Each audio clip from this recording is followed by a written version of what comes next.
What are the health requirements for Australian immigration?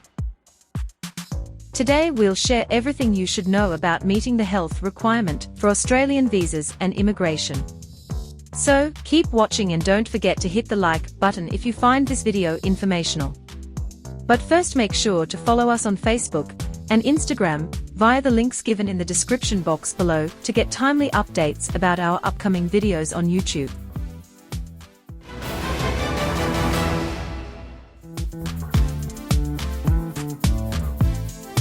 Australia has the world's best health standards. In order to maintain them, visa applicants are required to fulfill minimum health standards to be successful. This is what is referred to as meeting the health requirement. The Department of Home Affairs, DHA, assesses your health during your visa application process. Now, let's see why must applicants meet the health requirement. That's right. The majority of visa applicants are required to meet the health requirement. Plus, your family members might be asked to do the same even if they are not visiting Australia. It all depends on the visa you choose for Australian immigration. Moving on, you might need to go through various health examinations to confirm you meet the health requirement. Consequently, a medical officer of the Commonwealth, MOC, will assess the results of your examinations. Suppose you have a critical medical condition. In that case, the MOC will guide the DHA by seeing if your health condition poses a threat to public health, leads to massive healthcare and community service costs, contributes to an increase in demand for healthcare or community services facing a shortage in supply. In case you are wondering, the MOC considers the services a person with the same health condition would need and advise the DHA accordingly.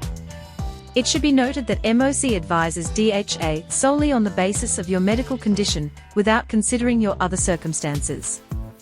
For instance, the MOC wouldn't consider if you will avail of public services through your private health insurance or pay for the treatment yourself. Moreover, the MOC can recommend DHA to have you sign a health undertaking. Now, it's time to discuss more about healthcare and community service costs.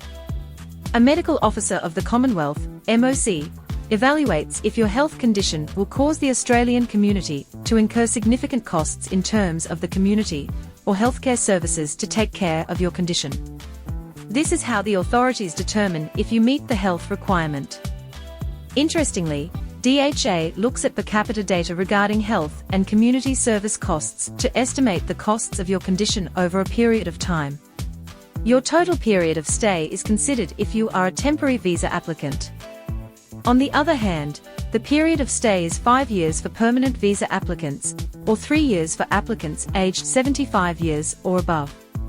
Similarly, the MOC estimates the costs of your condition for the community based on your life expectancy of up to 10 years if you have a permanent health condition with a predictable course. It should be noted that it doesn't mean you will be unable to meet the health requirement because of the significant costs resulting from your disease or health condition. The costs depend on the severity and the type of your health condition or disease.